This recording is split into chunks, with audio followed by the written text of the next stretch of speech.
VocalEye Almost Live Zoom. Lite Night. Lux Radio Theatre's The Glass Menagerie.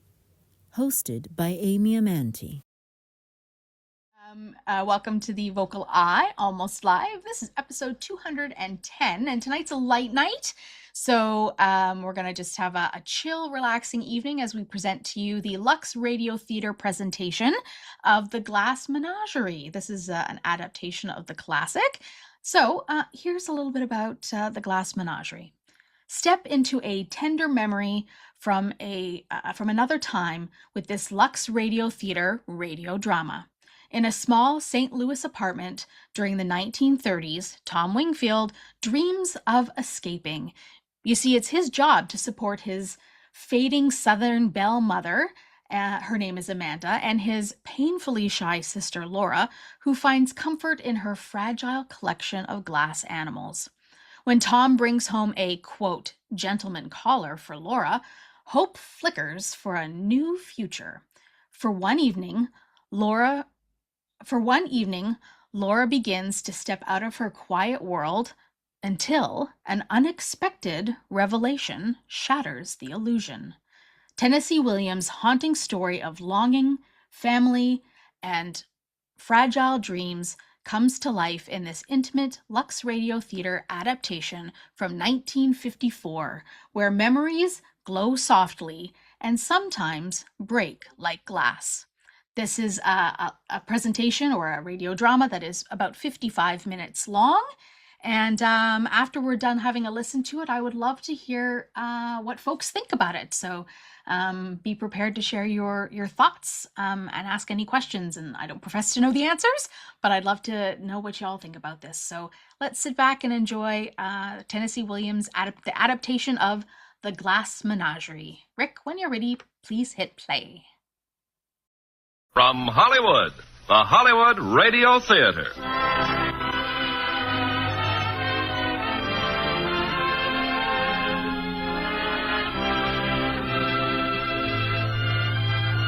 Starring Jane Wyman, Fay Bainter, and Frank Lovejoy in The Glass Menagerie. Ladies and gentlemen, your producer, Mr. Irving Cummings. Greetings from Hollywood, ladies and gentlemen. Tonight in Warner Brothers' The Glass Menagerie, we will tell you the story of a young girl whose shyness and sensitivity prevented her enjoying the usual romantic adventures of young people, until the advent of a gentleman caller, a young man who was to change the life of her frivolous mother and erratic brother, as well as her own. When Charles K. Feldman turned this New York Dramatic Critics Circle Award-winning play into an unforgettable motion picture, Jane Wyman played the lovely but timorous daughter. And co-starring with her tonight will be two outstanding artists, Fay Bainter and Frank Lovejoy. Now, Act One of The Glass Menagerie, starring Jane Wyman as Laura Wingfield, Fay Bainter as Amanda Wingfield, and Frank Lovejoy as Tom Wingfield.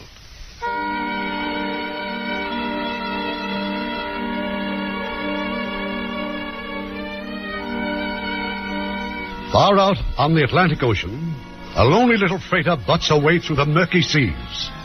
It's long past midnight. The decks are deserted, except for the young man who stands his watch. These are the quiet hours when a man plays solitaire with a deck of old cards in his heart. He remembers places and people. I remember the city, the washed-out, weary middle of it, and a certain alley, and the grimy brick walls concealing furious and desperate living in the dark and shabby rooms we called our place of residence. It was the light on my sister's collection of glass that first caught my eyes when I woke up in the morning. Little glass animals as fragile as Laura herself. Rise and shine, Laura. Laura, honey, tell that brother of yours to get up. Tom, it's time to get up. It's after 7. Rise and shine. Oh, I'll rise, but I won't shine. Tom, apologize to Mother. What for? Well, you made her very angry last night, but if you'll apologize, then she'll start speaking. Her not speaking? That's such a tragedy. Oh, Tom, please. All right. I'll tell her I'm sorry. Laura, honey, didn't I ask you to go to the delicatessen for some butter? Yes, Mother. What? Just a quarter of a pound of butter and tell him to charge. Mr. Schultz makes such a terrible face when I say that. And, honey, Try to look like a lady on the street. We don't want to imitate our common neighbors, now do we? But I'm not going to meet anyone, Mother. If you take that attitude, Laura, you never will. I watched Laura from the bathroom window, limping down the street, timid, frightened, hoping no one would see her. She'd been like this always. Maybe it was all because of her leg and the limp. I'm not sure. Your breakfast ready. You better get up if you... Oh, I forgot. I'm not talking to you. Mother, I apologize. I'm sorry we quarreled. I make myself hateful to my children. No, you don't. I've had to put up a solitary battle all these years, ever since your father deserted us and went off to see the world. Just promise me one thing, son. Promise me you'll never be a drunkard. I promise I'll never be a drunkard. In these trying times, all we have to cling to is each other. Yes, Mother. Tom, I sent Laura out so I could discuss something with you. Oh? Well, you know how your sister is, so quiet. Oh, but still waters run deep, and she notices things. Just the other day I came in and she was crying. What about? About you. She has an idea you're not happy. Not happy? Me? Whatever gave her that idea? Gives her any idea. Could I have my coffee, Mother? Oh, yes. Now, I'm not criticizing, Tom, but you do act strange. And life hasn't been easy for me, son. I know, Mother. With all his faults, I loved your father. But when I see you taking on his way... What's that got to do with Laura? Well, we got to make plans and provisions, that's what. Oh, you've made provisions. You've badgered me into taking all my savings and investing them in this business course for Laura. It's a waste, an absolute waste. Why is it waste to prepare her? Because Laura is not cut out for it. I've tried everything else. Will you name me one stone your mother's left unturned? All she does is fool around with those pieces of glass and play those worn-out phonograph records. I don't know that that's any kind of a life for a pretty young girl to be leading. Well, I guess she's the type that people call homegirls. There's no such type. Oh, I can see the handwriting on the wall. It's terrifying. I mean, the way you remind me of your father. Oh, I saw that letter from the Merchant Marine. I saw it. What letter? They accepted your application. Why, you had no right to.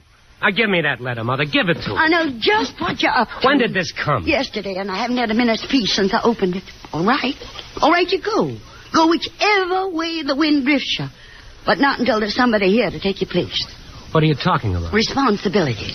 You can go when your sister's married and got a home of her own, and not until then. But you don't think of anything but yourself. Self. Oh, Tom, honey, don't you know of some nice young man who'd come and call on your sister? Mother, are you suggesting that I... Mother? Oh, you should have heard what Mr. Schultz said when I asked him to charge it. Don't you quote that mercenary man to me. I don't want to know what he said now or ever. I was so embarrassed, Mother. Don't you ever get embarrassed, honey. Just you remember that the Wingfields were the first white people to settle on the soil of the state of Mississippi. You said it.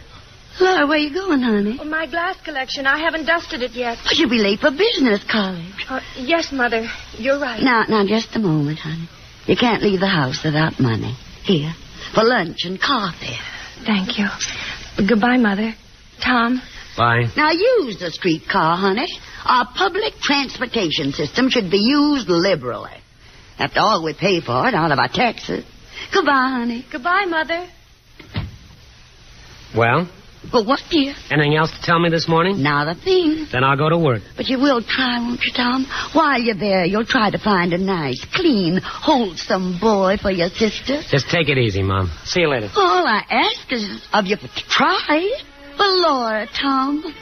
Find somebody for Laura.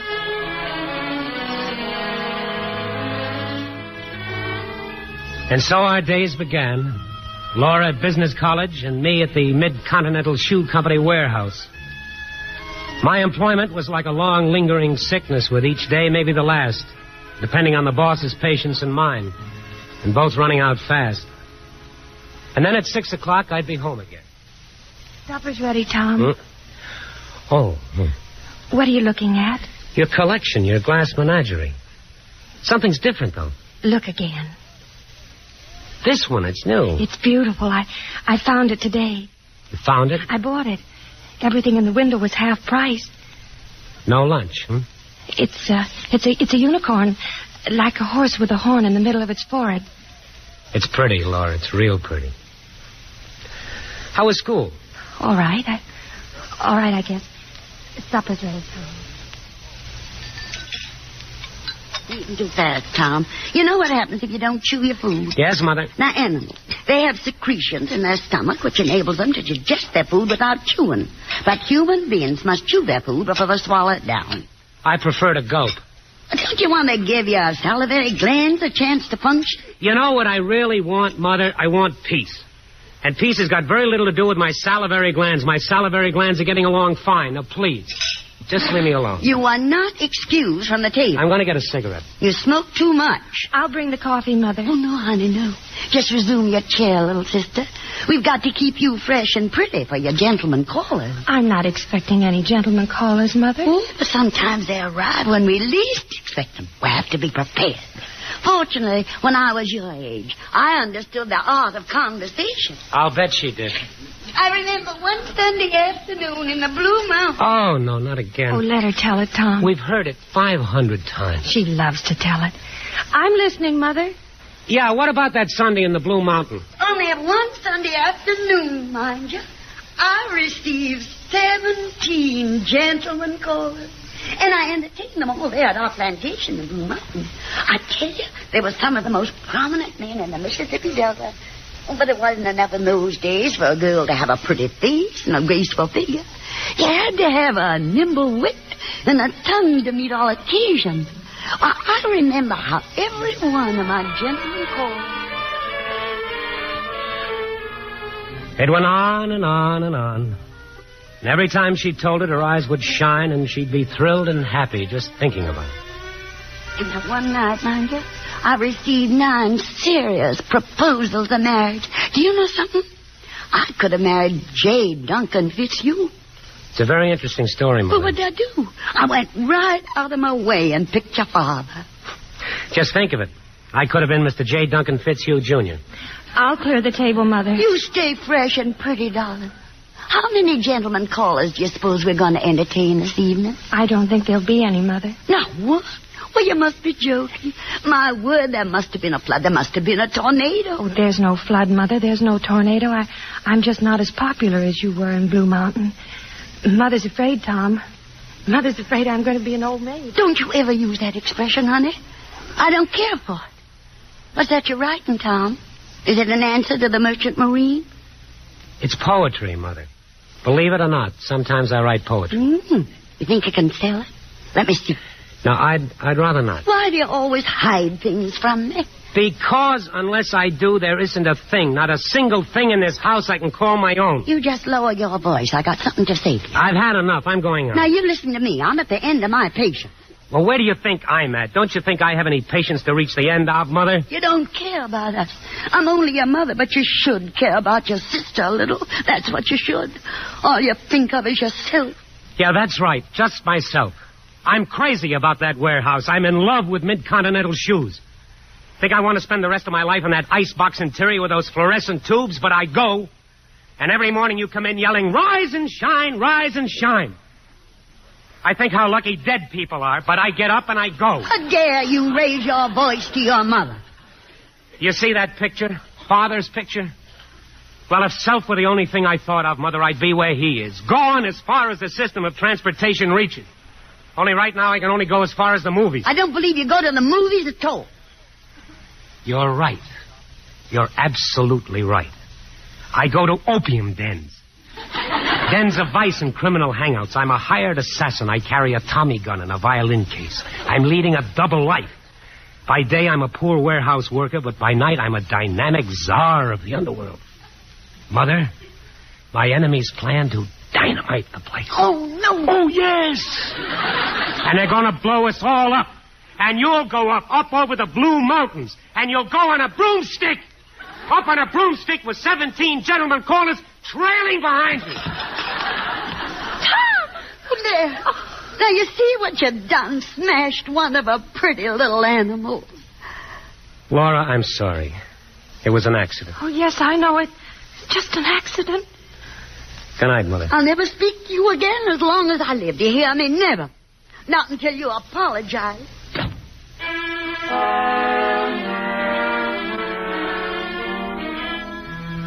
I went to the show, And then I went to a saloon, and I got drunk.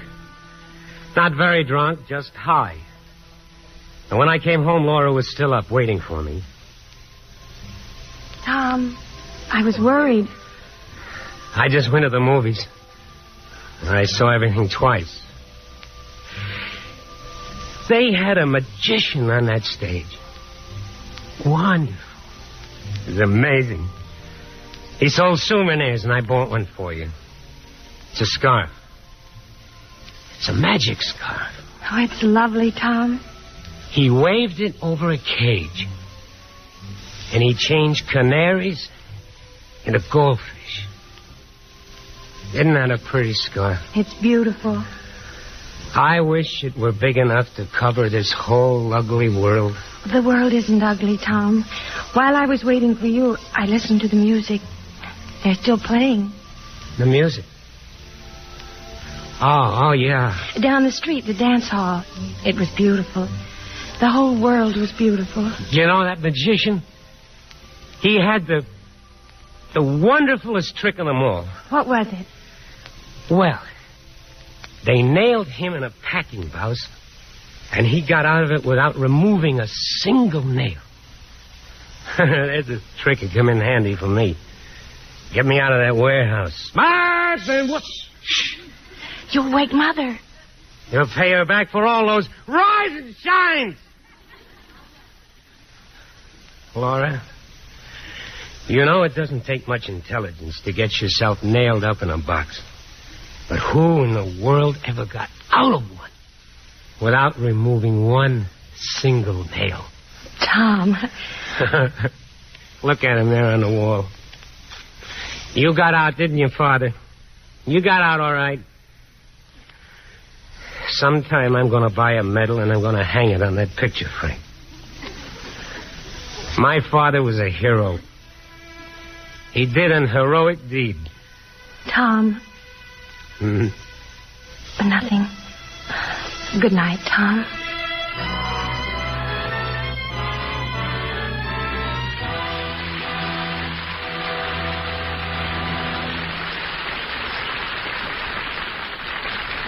Act 2 of the Glass Menagerie in a moment. Our American servicemen stationed around the world have a wonderful opportunity to observe new customs and traditions. And they're finding out that these ideas of other people aren't so strange after all. For instance, the use of masks in various countries is pretty widespread. It's not confined just to the tribes of Africa. In Japan, the actors of the famous No dramas wear masks to indicate the character they're portraying. The mumming plays of England are centuries old, and the masks worn during these plays are in the strictest tradition. In Spain, Italy, and France, masks are worn during certain religious holidays and for local celebrations. Well, all this might sound strange, but as our servicemen have observed, we've made it part of our culture, too. We have masquerade parties and masked balls. We have the famous Mardi Gras in New Orleans. At Halloween, our kids wear the masks of witches, skeletons, goblins, and ghosts. For the price of one box top, our younger generation can also assume the identity of anyone from the Lone Ranger to Jerry Lewis by putting on a mask. The same is true of other customs and traditions around the world. The way of doing things may be different, but the ideals are the same. And they're important to the people who follow them. Our servicemen are helping to maintain goodwill by observing the customs of other people in other lands. And now our producer, Mr. Cummings. Act 2 of the Glass Menagerie, starring Jane Wyman as Laura, Fay Bainter as Mrs. Wingfield, and Frank Lovejoy as Tom, with Tom Brown as Jim O'Connor.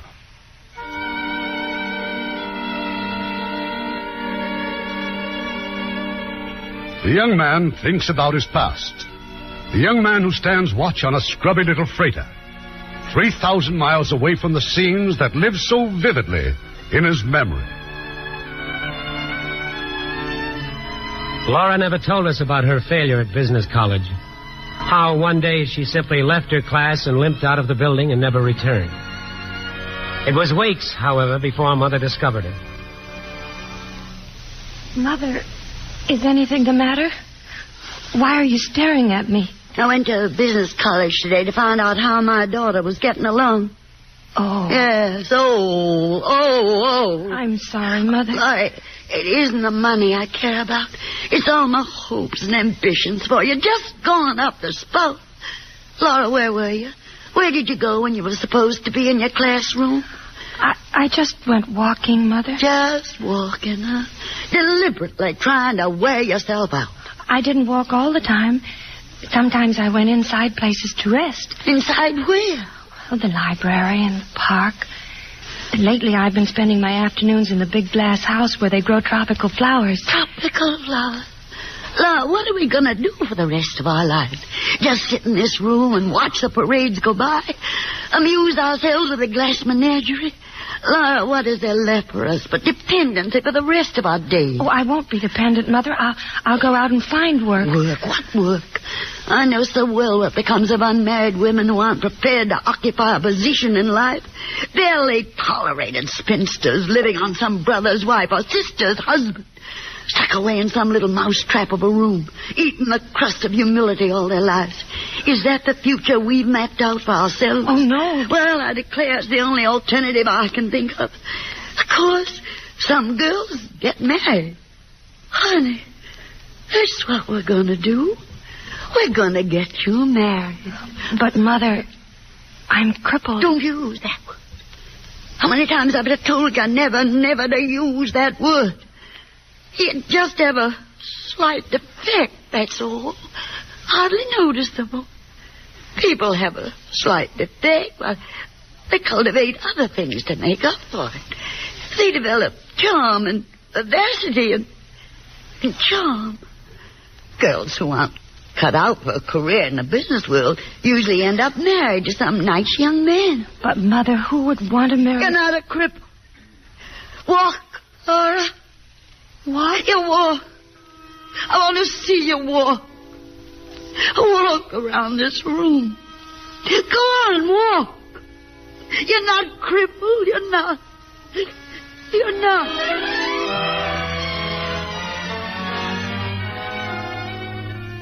Mother often would say, I feel just like giving up. But this was a lie. Giving up was the last idea that would enter her mind. After Laura's failure at the business college, Mother concentrated on her obsession of somehow finding a gentleman caller. Rarely an evening passed without a frantic appeal to bring home a nice young man from the warehouse to call on my sister. Well, there was a nice young man at the warehouse. A fella named Jim O'Connor. Getting hungry, Tom? I can eat. I sent Laura out for some cold cuts.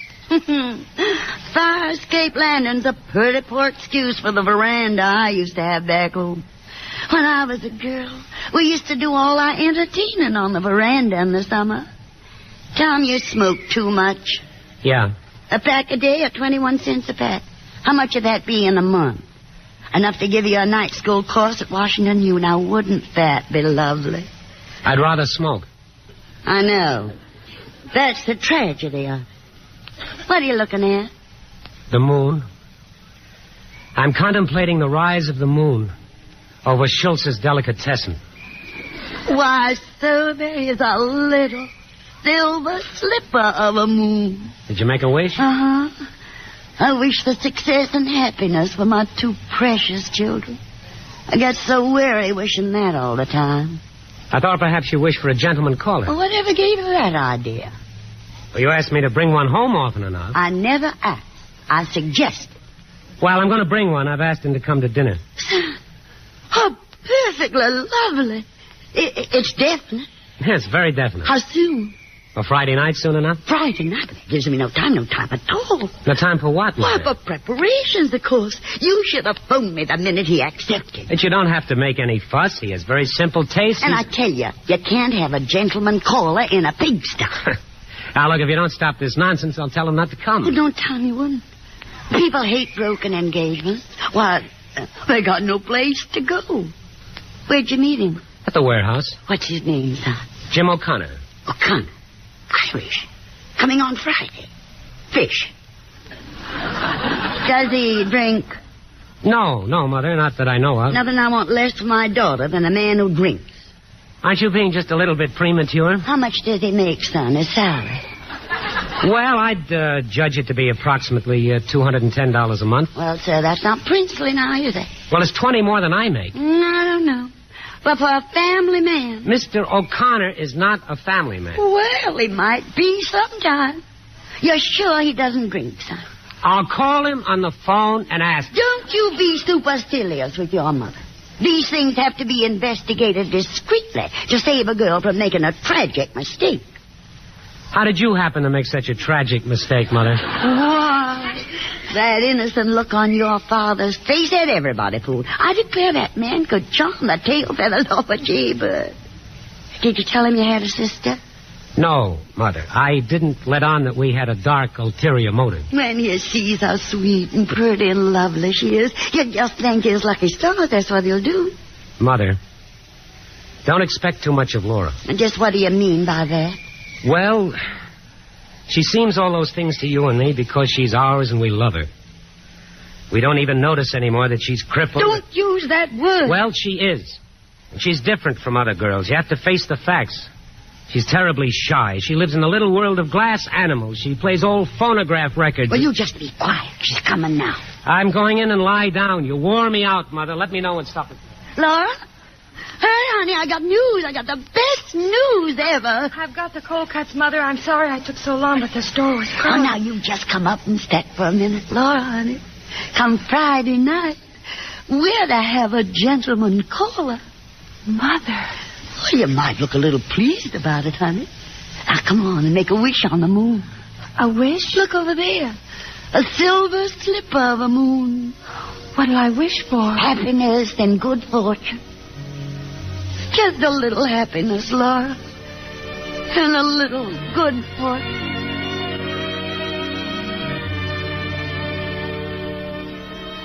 That was Tuesday. And from Tuesday to Friday, Mother never stopped.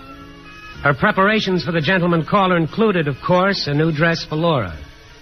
Her mother made the dress herself. There. All finished, Laura, honey, and I must say you look like a dream. It's lovely, and thank you, Mother. Well, honey, I believe you're trembling. But it's just that you make me so nervous. Now, how'd I make you nervous? Well, all this fuss, you make it seem so important. I declare, I don't understand you at all. Every time I try to do anything the least bit different for you, you always seem to set yourself against. Oh, I'm sorry, Mother. That's better. Now go look at yourself in the mirror. No, wait. What are you doing? Improvements, honey. They're called gay deceivers. Well, I won't wear them. You will? Well, why should I? You make it seem as though we were setting a trap. We are. All pretty girls are traps. Pretty traps. Men expect them to be. And now, young lady, go look at yourself. Pretty as an angel on a postcard. I still wish we didn't have to fuss so much. What's his name, Mother? O'Connor. Jim O'Connor. I declare I never knew a Jim that wasn't nice. I knew a Jim O'Connor in high school. Did you not? If it's the same one, you'll have to excuse me. I won't come to the table. Won't come to the table? What nonsense is this?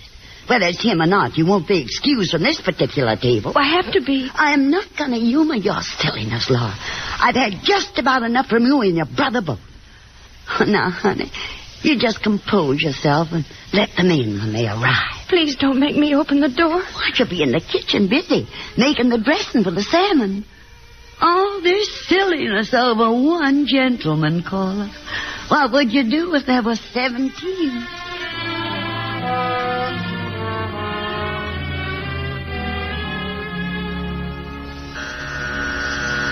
Laura, honey. Laura, the door.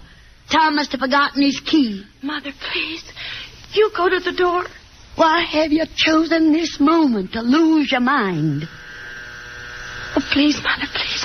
I can't. I'm sick. Just a second, Tom, honey.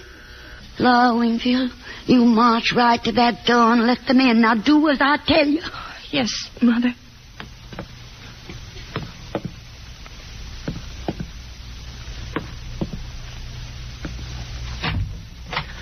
Well, hello, Laura. This is Jim. Jim, this is my sister, Laura. Oh, I didn't know you had a sister. Well, pleased to meet you. How do you do? Hey, your hands are cold, Laura. Yes, I've been playing the Victrola. Excuse me. What's the matter? Oh, Laura? Oh, she's very shy. Oh, shy, huh? You never mentioned you had a sister. Tom, Yes, Mother. is that you and Mr. O'Connor? Yes, Mother. Now, you just make yourselves comfortable. Ask Mr. O'Connor if he'd like to wash his hands. Oh, well, thanks, but I took care of that at the warehouse. Hey, who's that? The fancy photograph. Oh, that's my father. He used to work for the telephone company, and he fell in love with long distance. He's been absent for 16 years. Yeah, he's smiling. Picture, I mean. He's laughing at us. Jim, I just as soon you didn't mention anything to my mother about my plans. You know, the Merchant Marine. Oh, whatever you say, Shakespeare. I paid my dues this month instead of the light bill. Oh, you'll be sorry when they turn the lights off. I won't be here. How could you do a thing like that? Take it easy. Here's my mother. Good evening, gentlemen. Why, Mother, you look so pretty. Thank you, son. But I wish you'd look pleasant when you're going to say something pleasant so I could expect it. So this is Mr. O'Connor. Well, how do you do, Mrs. Wingfield? I've heard so much about you from my boy. I finally said, Tom, I said, good gracious, why don't you invite this paragon to supper? Now, Mother. Ah, it's been warm. I do hope the rain's going to cool things off. Oh, I think it will. Supper about ready, Mother? Better our sister. You just tell her that you two big, hungry men are waiting for her. You met Laura, Mr. O'Connor. Oh, yes, ma'am. She's very pretty. Oh, yes, ma'am. She's domesticated, too.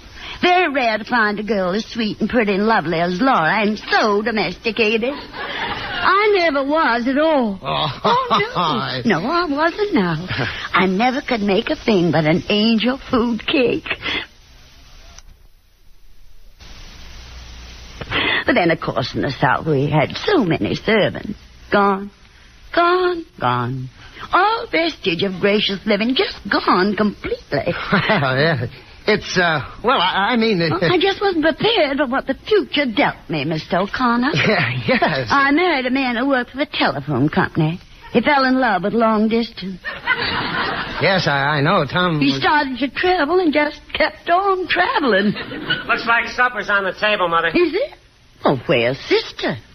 Well, Laura isn't feeling well. She thinks she better not come to the table. What nonsense. Laura, honey, we can't be seated until you come to the table. Yes, Mother. This is your place, Mr. Connor, next to Laura. Laura, honey, you're keeping us waiting. Mother, Laura, your arm's thick. Oh, I'm so sorry. Tom, take your sister into the living room. You go in and rest yourself on the sofa, honey. Standing over a hot stove, Mr. Connor, made her sick. Oh? She's normally such a healthy girl. I told her it was too warm this evening. This rain ought to make things fresh and cool. Oh, yeah. She'll be all right, Mother. Well, I think we may have grace now. Tom, honey, say grace. Say what? Son, what do we usually do before we eat a meal? Argue. That's not a bit comical, Tom. I'm sorry. For that which we are about to receive, we thank thee, O Lord. Amen. Amen. Oh, my goodness. Now, what's happened to the electric light? Oh, they've gone out. Yeah. What do you suppose has happened, Tom? Well, I declare. Where was Moses when the lights went out? What? You never answered to that one, Mr. O'Connor. I heard it once, but it wasn't very nice. Well, now, it appears we'll have to dine by candlelight. Well, that's fine with me. That's because you're romantic, Mr. O'Connor. I'll go fetch the candle. Mother knew why the lights went out, but a little matter like an unpaid electricity bill wasn't going to spoil her plans. After dinner, she assigned me to help her with the dishes. And as for Jim...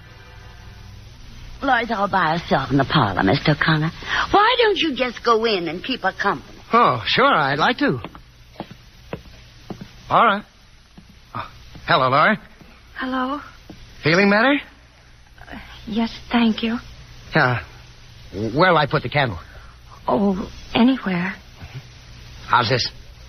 That's fine. Oh, but now I can't see you. You're way over there. I can see you. Yeah, but that's not fair. I'll just have to come over there to you. You mind if I sit on the floor? No.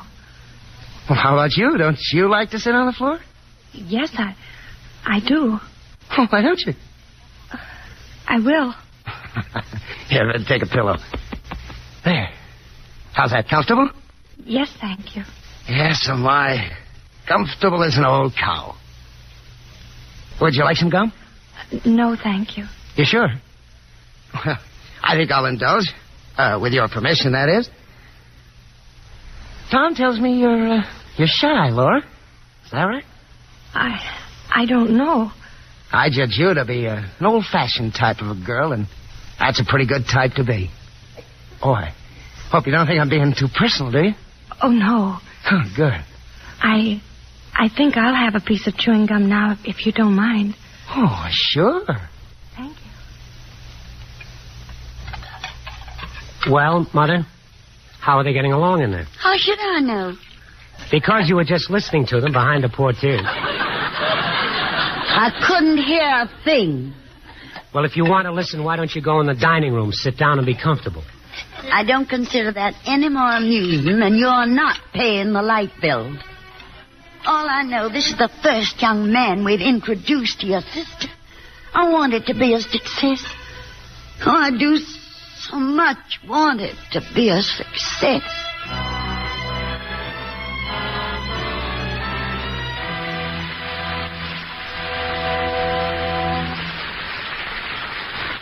We'll hear Act 3 of the Glass Menagerie shortly. When a sailor by the name of Patty Mosier was in Busan, Korea, he saw a little boy collapse on a road because of malnutrition. He found many youngsters and old people dying for lack of nourishment. Having been brought up on a Virginia farm, Patty observed that the Korean soil looked good. Why no vegetables? The answer he found was lack of seeds. So he did something about it. He drew all his cash from the bank, $1,500, bought seeds, and distributed them with the aid of religious missions in the area. Soon his crusade began to spread, and he was helped by contributions from people in the United States who heard about his project. There's no doubt that hundreds of hungry people owe their very lives to this sailor with a heart. Such acts by you and your friends today are shaping our world of tomorrow.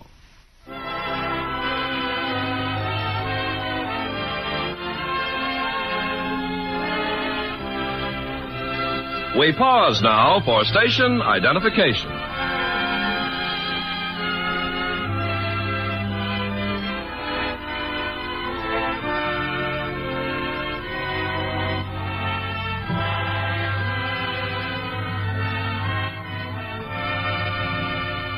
The curtain rises on Act 3 of the Glass Menagerie, starring Jane Wyman as Laura, Faye Bainter as Mrs. Wingfield, and Frank Lovejoy as Tom, with Tom Brown as Jim O'Connor.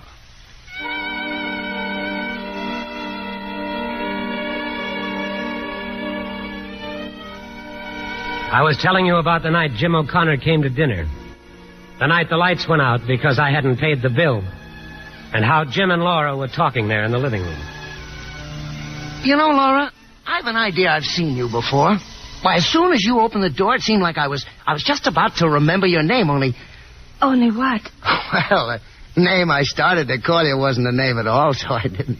The name, was it Blue Roses? Blue Roses? My gosh, yes, Blue Roses. Why, I didn't even connect you with high school, but that's where it was, high school. Say, how'd I ever get to call you Blue Roses? I was absent from school for a while with chlorosis. And when I came back, you asked me what was the matter. You thought I said Blue Roses. Oh, yeah. You know, this is sure funny. Yes, it is. Yeah, sure. You were the girl who was always late. Well, it was very hard for me to get up the stairs. I had a brace on my leg then, and it clumped so loud. I never heard any clumping. Oh, to me, it sounded like thunder. I used to have to go clumping up the aisle while everyone was watching because my desk was on the far side. You shouldn't have been so self-conscious. Oh, I know, but I was. So that's why you sort of stuck by yourself, huh? Well, I've never had much luck making friends. You know, Laura, people aren't so dreadful when you get to know them. Everybody's got problems. Oh, there are lots of people just as disappointed as you were. Well, take me, for instance. You? Are you disappointed? Well, I sure thought that by now I'd be further along in the world than I am. You remember that wonderful write-up I had in the school yearbook? Oh, yes. And you were so popular. Everybody liked you. Including you? Yes, I did, too. How is Emily Meisenbach getting along, Jim? That knothead? Well, why do you call her that? Well, that's what she was. You mean you're not going with her anymore? Why, I've never even seen her. But it said in the personal section that you were engaged. I know. But I wasn't impressed by that propaganda. It wasn't true. Only in Emily's optimistic opinion. Oh, but Emily was so pretty, and she always seemed to...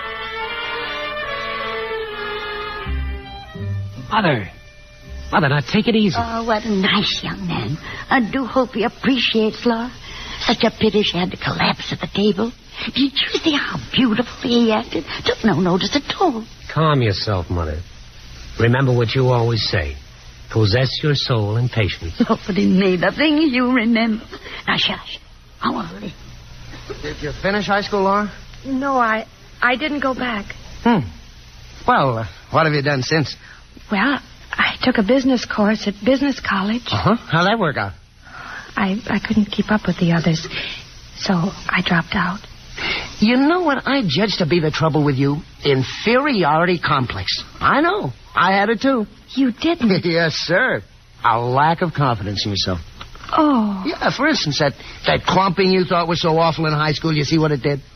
You gave up an education all because of a little clump which is, well, practically non-existent. Oh, but that's not true. You've seen me walk. And you know what my strong advice is to you? Think of yourself as superior in some way. Now, just look around you. Now, isn't there something you're more interested in superior in than anything else? Well, I do have my glass collection. Glass? What kind is it? Little ornaments. Animals, mostly. Oh. They're right in back of you on the table. Huh? Oh, yeah. Here's an example of one if you'd like to see it. Oh, sure. Oh, be careful. If you breathe, it breaks. There. Now you're holding it gently. Yeah. Oh, what is it? It's a unicorn. Oh, yeah, sure. Unicorn. You see how the candlelight shines through him? Yeah. Yes, say it sure does shine. I shouldn't be partial, but he's my favorite one. Unicorn. Say, aren't they extinct in the modern world? Well, yes, but he doesn't complain about it. He stays with the other horses that don't have horns. They seem to get along very nicely together. How do you know? Well, I haven't heard any arguments among them. Well, it's a pretty good sign. Let's see if it stopped raining, huh? Well, looks to me like it stopped. Okay if I open the window? I wish you would. The air's nice after a rain. Music. Say, that must be coming from over at the Paradise. Yes, I listen to the band lots of times. Well, Miss Wingfield, how about cutting a rug? Oh, no, I can't dance. Oh, there you go again, that inferiority stuff. But I've never danced in my whole life. I'd only step on you. Oh, come on, Laura, try it. Look, just hold up your arms a little. Now, a little bit higher. There, that's right. But you don't understand. No, don't tighten up. The main thing is to let yourself go. Now, come on. I'm trying. That's it. Easy does it. Now, just loosen the backbone. There. Now, you're getting it? Am I? Sure, that's lots better. In my opinion, the waltz is one of the most... The unicorn. I bumped into the table, or it's broken. It's just the horn. The horn snapped off. Gee, your favorite piece of glass, too. Oh, it doesn't matter. Maybe it's a blessing in disguise. I'm sorry, Laura. Well, I'll imagine that he's had an operation. It'll make him feel less freakish. Now he'll be more at home with the other horses. Well, it's sure nice you have a sense of humor about it. Say, how about us going dancing at the Paradise? Oh, no. Yeah, well, why not? Well, I've never been there. Well, it's all the more reason you should go. No, I couldn't. Oh, there you go again. Oh, Laura, you're going to have confidence in yourself, and I'm going to give it to you. But what about Mother and Tom? Oh, I'll take care of that. Oh, Mrs. Wingfield. Mr. O'Connor, did you call? Oh, I didn't know you were so close. Pardon me for shouting. Laura and I have decided to go dancing. Do you mind? Do I mind? Why, no, indeed, I don't mind. Oh, thank you. And when you come back, I'll have refreshments waiting for you. Well, Miss Wingfield, may I have the first dance? Tom, you've done it. All right, Mother. What have I done this time? He's taking a dance and he's holding her arm. Oh? Oh, I've dreamt and worried and prayed for this day. You have too, son. I know you have. But, Tom, it's all come true. It's all come true.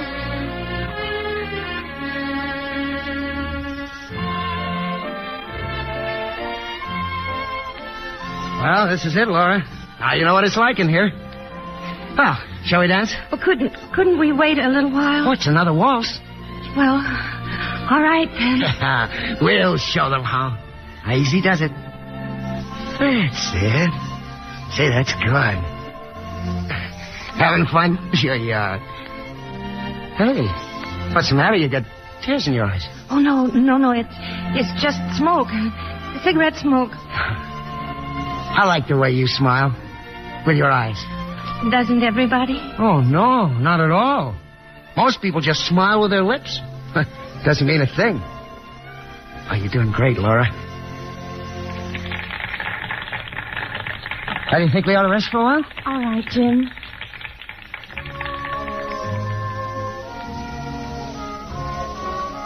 You changed, Laura. Since high school? Since just an hour ago. You stopped being bashful. Oh, honestly, I wish you could have seen your face just now on the dance floor. Why, you're just as pretty and different as blue roses. Oh, you're just saying that. Besides, blue is wrong for roses. Well, it's right for you. You are pretty. In what way am I pretty? In every way. Believe me. Oh, somebody needs to build up your confidence, that's all, and make you proud instead of shy and turning away and blushing. Somebody ought to kiss you. I guess I shouldn't have done that. Do you kiss girls? I mean, do you just say somebody ought to kiss you and then you do? Oh, Laura, no, of course not. Would you care for a cigarette? Oh, no, you don't smoke. Well, how about a mint? My pocket's a regular drugstore. You'd like a mint? No, thank you. Well, shall we go? But yes, let's go back home.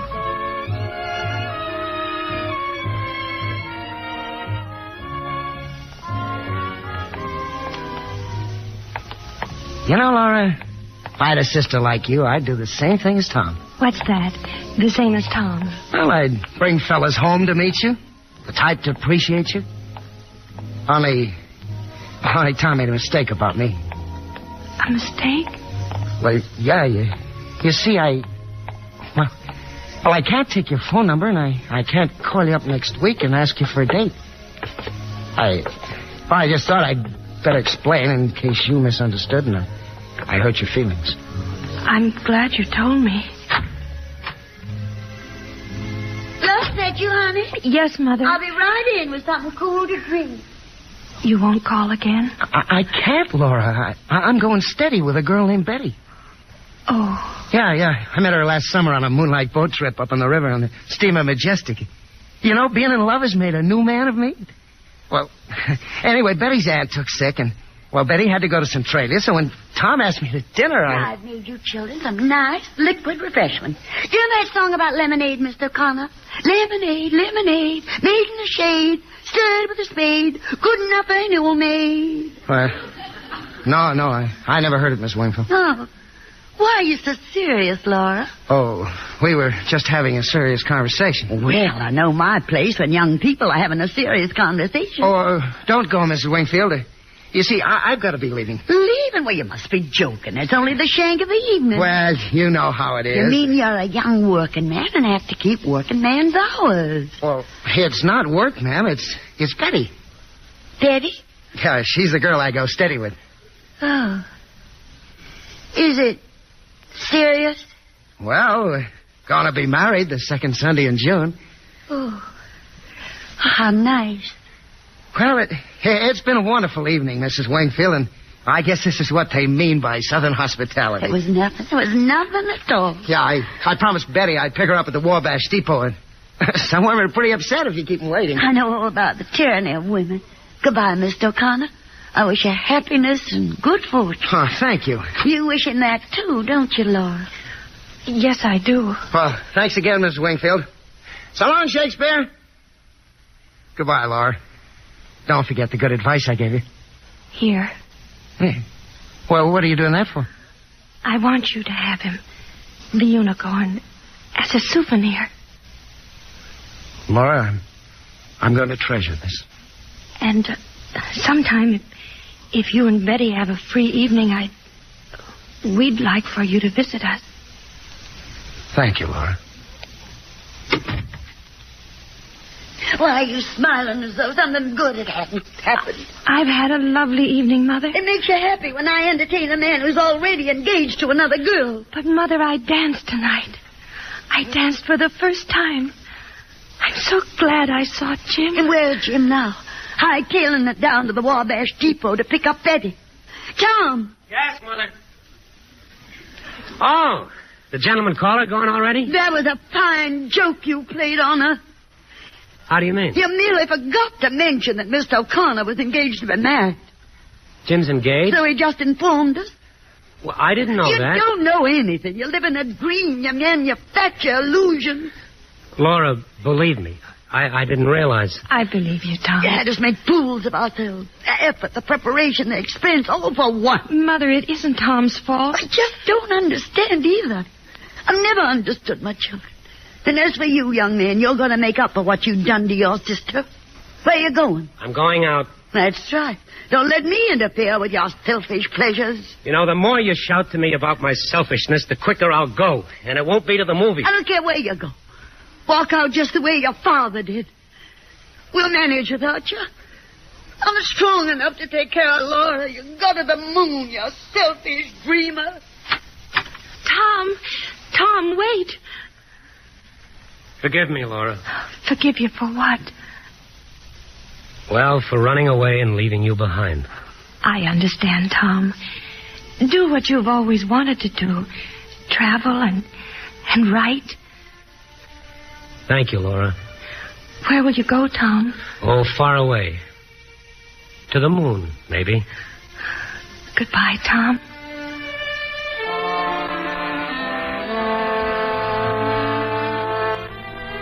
I didn't go to the moon, but sometimes I think I went much further. I might have stopped traveling long ago, but I have the feeling that something's pursuing me.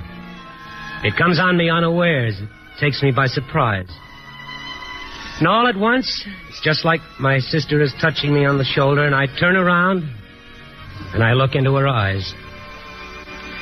Laura, I tried to leave you behind me, but I'm more faithful than I intended to be. I can see you, Laura, you and Mother, and I can hear you talking. Laura! Yes, Mother? Now, do bring her your dress, honey. You got to stay fresh and pretty for your gentleman caller. What did you tell me your young man's name is? Richard. Richard? I've never known a Richard that wasn't nice. What time do you expect him, honey? Right now, Mother. Now? Look out the window. He's coming up the street. Why, so he is. My, and such a nice-looking young man. The long-delayed but always expected something that we live for. Hello, Laura. Hello. And that's how I remember them. My mother and my sister.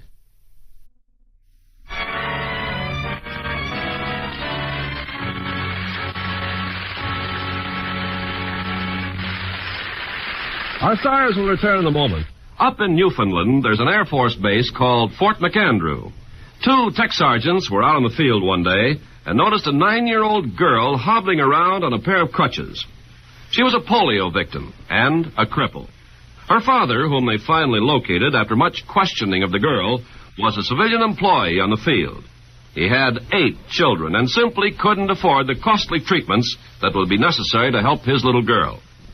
Well, that was enough for the 2 sergeants. They got up entertainments, collected donations, and, well, soon every enlisted man, officer, and civilian worker around the place was in on the project. They raised $4,300, enough to fly the little girl to the United States and provide treatments at Warm Springs, Georgia.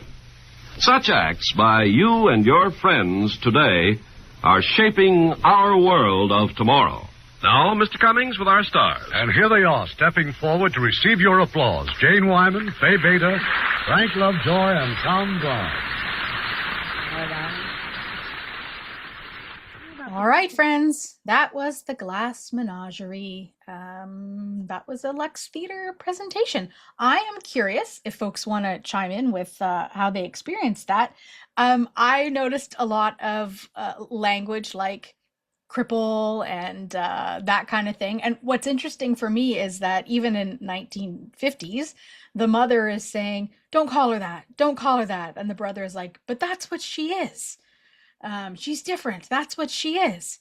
And I'm curious if anybody felt impacted by that kind of language, knowing today how we feel about language, or how some people feel about language, like being called cripple or being looked at like, they're not worth being married or having relationships or any of those things, because that really seems to be the brother's perspective. And the mother's perspective to me kind of feels like, let's get her married and out of our hair as quickly as possible. And anyways, I'm just curious how folks felt about that kind of plot. Okay, we got hands from a couple of folks, so let's go to Megan first. So come on in, Megan. Yeah, that was really good. Yeah, I agree with you totally. Like back in the 1950s, right? Yeah. Yeah, I think that's like back in the day, like 1951, 1950, 1951. Is that right? I think this one was 54, but I'm sure wow. language consisted like that all the way up until probably recently. I'm sure people still use language like that, but my mom was only 1, 2, 3.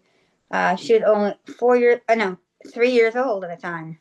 Yeah. So she must have heard it. I don't know, but yeah, at that time, so many crippled meaning like polio, right? For some folks, yeah. Yeah. Yeah. I would never call someone crippled because that's not the way. Because I'm a self-advocate. I saw people that are on crutches, and that I a lot of people out there are on crutches, and I'm an advocate. Yeah. And I really, for me, back in the 1950s, there was no self-advocacy at all. But now, hey, look at us now. We've got self-advocates going on. People that have polio and all that stuff. That kind of, not crippled, but more like, polio or, walking disorders, anything like that. But now they're advocates, and now they're making their voices heard.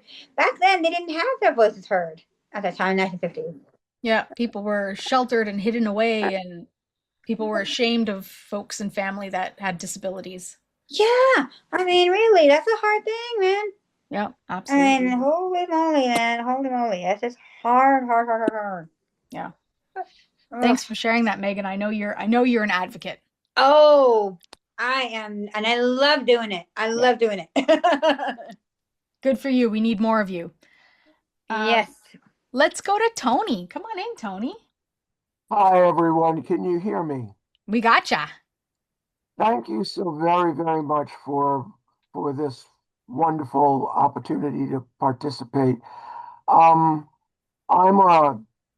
was born in 51, so I'm going to be 75, and it probably was in the late 50s or early 60s when I was in elementary school that folks from the New York State School for the Blind came to my Catholic elementary school and observed me and talked to my parents about placing me in the school for the blind, which would have been, a dormitory arrangement, maybe seeing the parents on the weekend or not. It wasn't actually, it was far in view of having to use subway systems and buses and all to get there. My parents didn't own a car at that time, but my mom always told me that, and again, this is an absence of education, I think, on my parents' part at that time, that the idea of being sequestered in a school for the blind would be that I would be separate and not functioning in society. Again, a misunderstanding of my parents at that time, a misunderstanding of what we thought about the accomplishments and capabilities of blind people at that time. And she felt he has to participate in regular education. And so, part of that became large print books and then going on to a public high school where I was supposed to learn a trade, but placed so much higher on the scale that I was in an electronics program that was college bound for electrical engineering and went through a lot of fighting at that time until I finally got involved with the State Commission for the Blind, as we call it in the United States, which is the vocational rehab agency that helps people who are legally blind or totally blind to get evaluated, get trained, and go on to college. So this brought back a lot of those feelings, but also what was great to hear Jim tell Laura that he never heard her clunking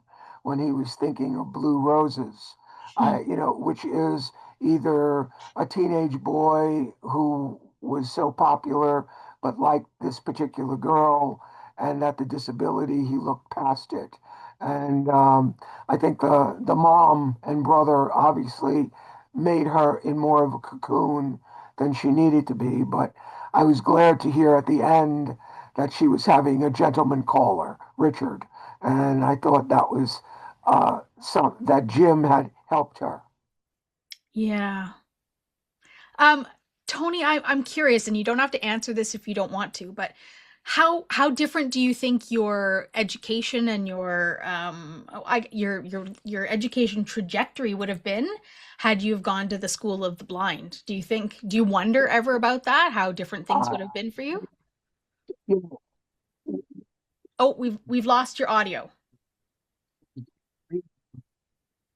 Many opportunities to go to the School for the Blind and observe the young children, even in the deaf blind program, and see the phenomenal work that was being done with the folks, and wondered, would it have been a different course? I mean, I am blessed with was able to go through college and experienced all the changes because of the impact of vision, and ended up with, being a psych major and being interested in education, and then being accepted into graduate school where I became a counselor. So, I'm not sure that my life would have been that different. I think I always would have been interested in somehow giving back. And I think my experience still permitted me to be an advocate and continue to be an advocate for those in need, even at my age when I do my work with the Knights of Columbus.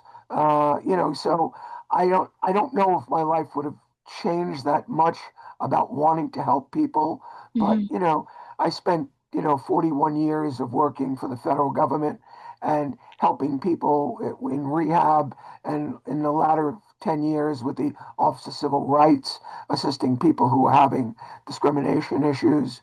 So again, I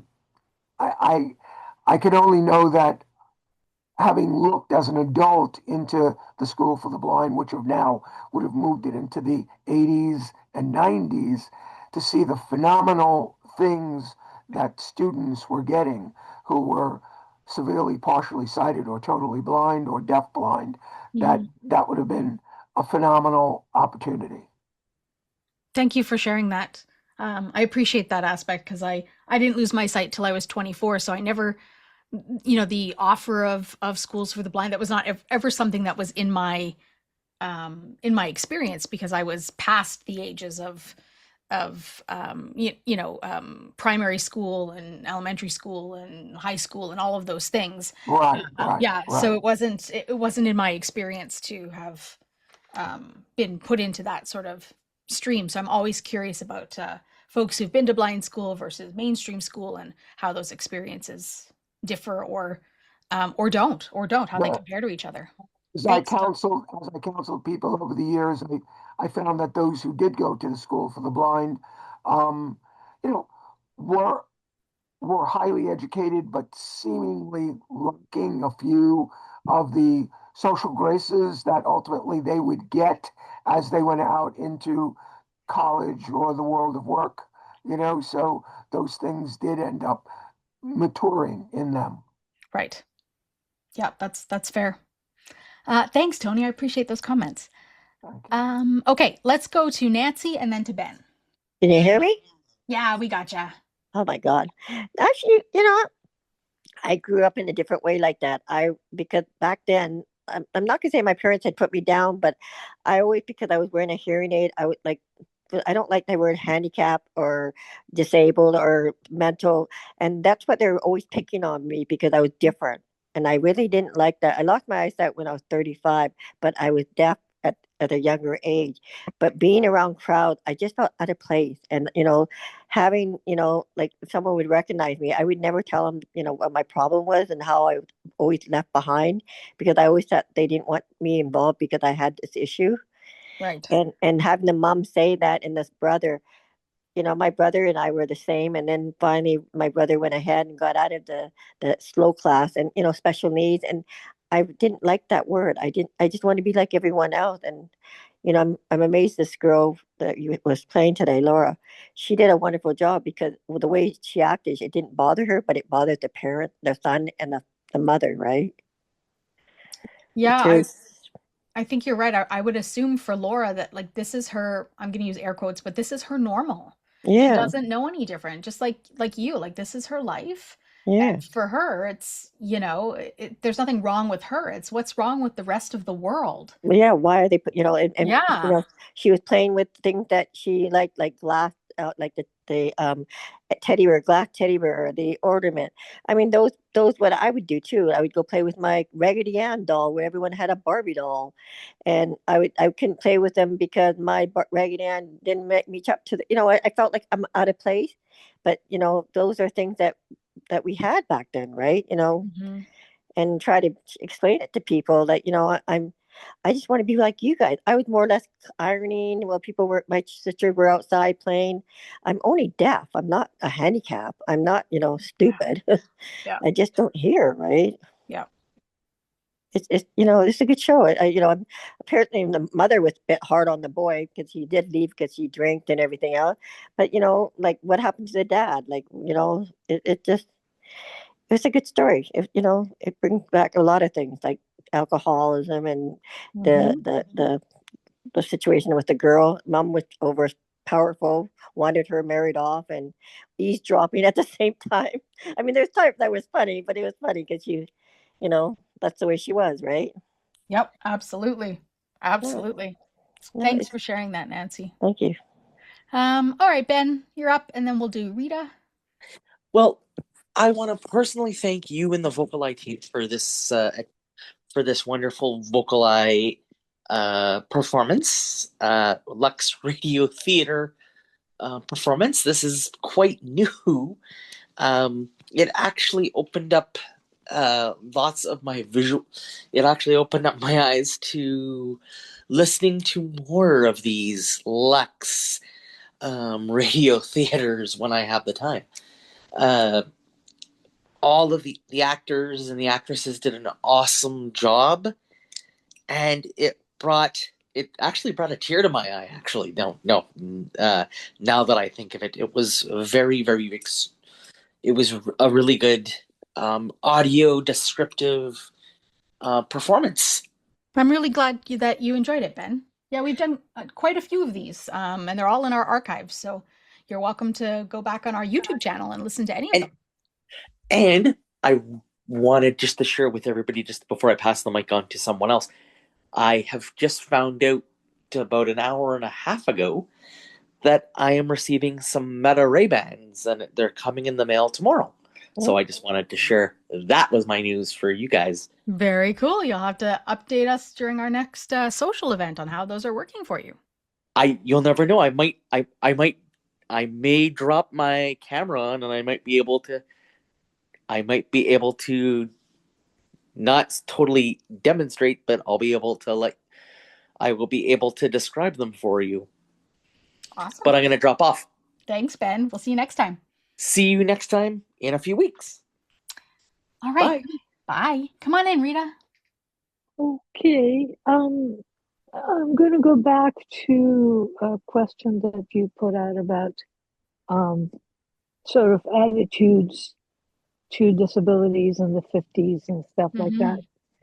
And I was born in 52 and lived in Istanbul, which the nearest school for the blind is about 1,000 miles away at the other end of Turkey. So at the time, that was what was happening. There wasn't anything else. But so when they realized when I was about 2 or 3 that I was having trouble seeing, they took me to an eye doctor. And the doctor said, well, she's got this RP, retinitis pigmentosa, and she's going to be blind, so you don't need to do anything. Just keep her at home. Maybe get somebody to teach her Braille or something, but just keep her at home.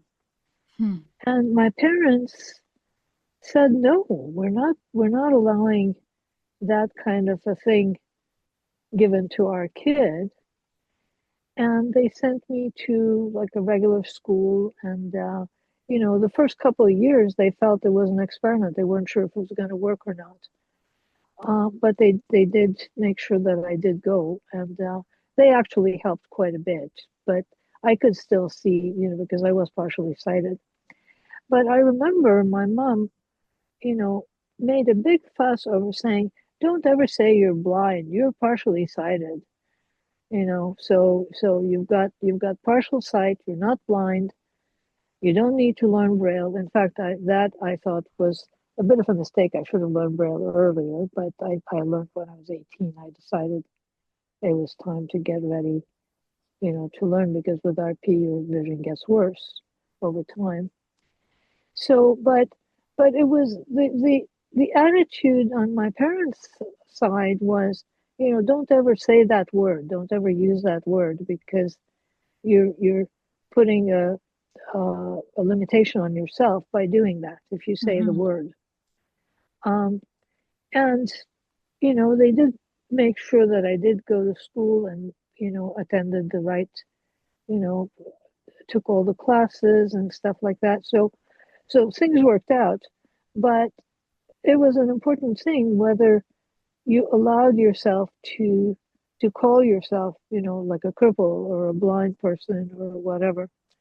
So that was a big deal at the time, for them.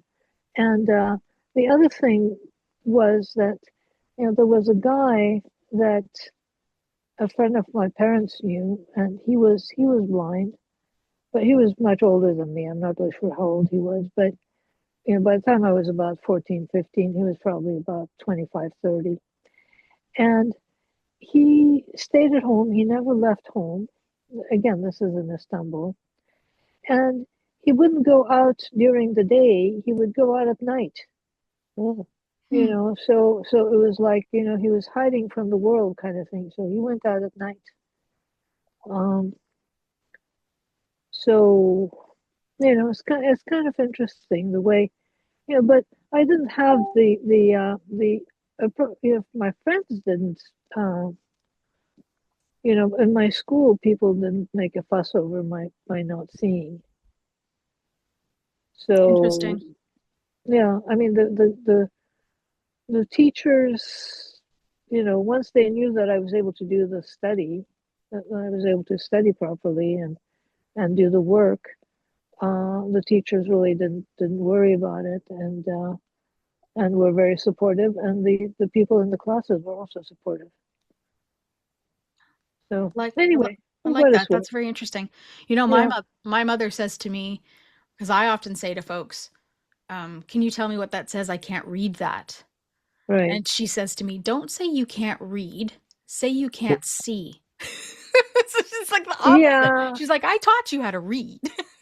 Right, exactly. So it's a funny thing now. It's the opposite. There's a difference between not being able to read and not being able to see. That's true. It's just, and I never really thought about it, but I always default to, can you tell me what that says? I can't read that. Expecting that people see my white cane and know what that means. But we all know, those of us who use white canes and have used white canes, that a lot of folks don't know what those mean. So anyways, that's how much things have changed. Truly, is that, it's not such the same stigma to say I'm blind, Right. So interesting. Thanks, Rita, for sharing Yeah. that. Okay. All right. Well, I suppose this is really great. I was curious, and I'll tell you what I learned about this, because I thought to myself, I wonder what the symbolism is between why the glass animals. Yeah, that's what yeah. Right? Like, of all the things that you could choose, what Glass. is symbolic about the glass animals? So, of course, me, I went to my machine and I did a little research. And so here's sort of what I found, and it may seem rather obvious when we hear this, but so the glass animals are delicate, obviously, easily broken, and require careful handling, just like Laura. So Laura is physically and emotionally fragile.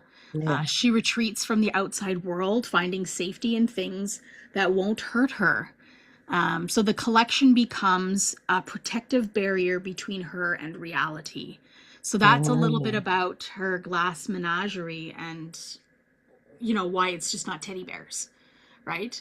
There's a symbolism between. Yeah, because didn't he break the glass and it fell on the floor, and she said something at that point?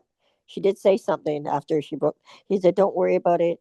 It means something different after they're waltzing." Remember? No, because there are other horses there. The horses fell. Yeah. So she says he'll be like the other horses or something.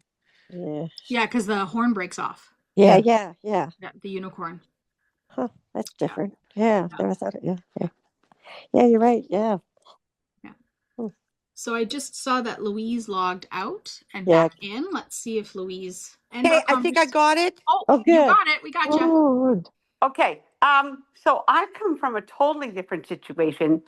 Talking back in the 50s, both my parents, I grew up with visually impaired parents, one who went through public school, one who went for the blind school, then started in the public school. So, and, interestingly enough, when I was young, I had glasses and I had the things. So I went to Jericho for the first 3 years. Then I went to public school into a special program in New West.